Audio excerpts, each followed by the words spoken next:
Hey guys! Chocolate cookies lover ka ba guys? So ito guys, para sa'yo itong video nito. Ito, gagawin natin today guys, itong double chocolate cookies guys, na mayroon siyang toppings na milk chocolate sa taas. So ayan.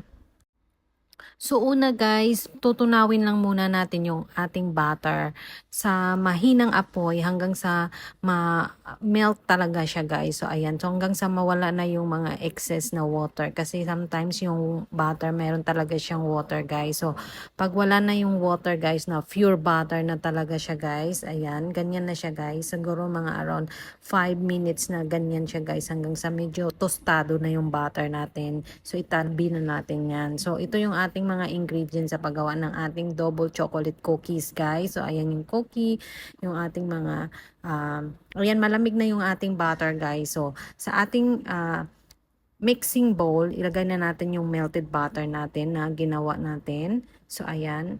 So wala na siya, pure na butter na talaga siya guys. So mas maganda kasi yung lasa nito guys pag once na tinunaw mo muna yung butter bago mo siya ihalo sa iyong cookies.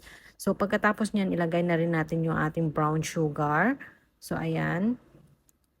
At saka yung ating white sugar, ilagay na rin natin dyan. So, pwede rin kayo gumamit ng, kung wala kayong stand mixer, mano-mano lang guys. Tapos yung 2 pirasong itlog at saka 1 pirasong egg yolk. So, ayan. Yung ating baking soda, baking powder, salt, ayan dyan, nandyan na lahat guys. Pinagsama ko na yan. Tapos yung ating milk chocolate. So, ayan, ilagay na rin natin dyan. Tapos yung ating cocoa powder, ilagay na rin natin.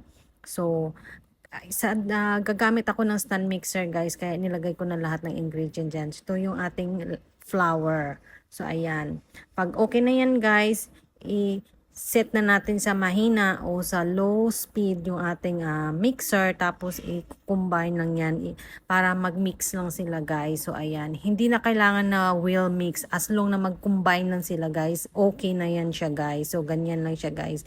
So madali lang siya guys. Pag ganyan na siya, okay na yan guys. Pwede nyo nang stop yung mixer.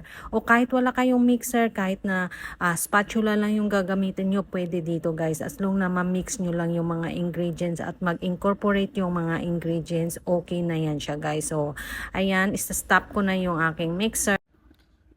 So, ganyan na yung itsura niya guys. Parang ano lang siya, yung sandy na crumble lang siya guys. So, ayan, okay lang yan siya guys kasi cookie naman yung gagawin natin, hindi brownie. So, pagkatapos niyan guys, ihanda natin yung ating milk chocolate. Yan yung milk na ginamit ko guys para pang topping. So, ayan. So, meron siyang strawberry sa gitna. So, i-chop ko lang yan siya guys into cubes. So, ayan. So, every cookie, titimbang siya. Tinimbang ko siya ng 80 grams, guys. So, ayan. So, sa gitna niyan, paanoin lang natin, ifa-flatten lang natin yung gitna niyan, tapos ilagay natin yung milk chocolate sa gitna na topping. So, ayan.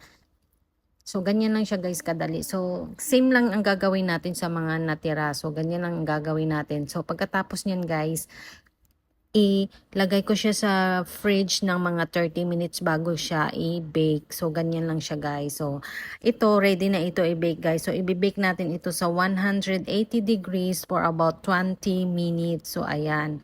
So, ready na ito i-bake guys. So, i-bake na natin. Babalikan natin ito mamaya pagkatapos ng 20 minutes. So, ayan, ready na yung ating double chocolate cookies, guys. Ayan, guys. So, palalamigin lang natin ng konti. Pero, mas masarap pa rin siya kainin na medyo warm siya, guys. Tapos, meron kang fresh milk. So, ang sarap nito, guys. So, ganyan lang siya kadali, guys. So, ayan. Ganyan yung kanyang loob, guys. Napaka-moist sa loob. Ayan, parang gooey na siya. Tapos, yung labas niya is napaka-crispy. So, ganyan siya, guys. Ang sarap, guys. So, thank you for watching guys. Follow me for more videos.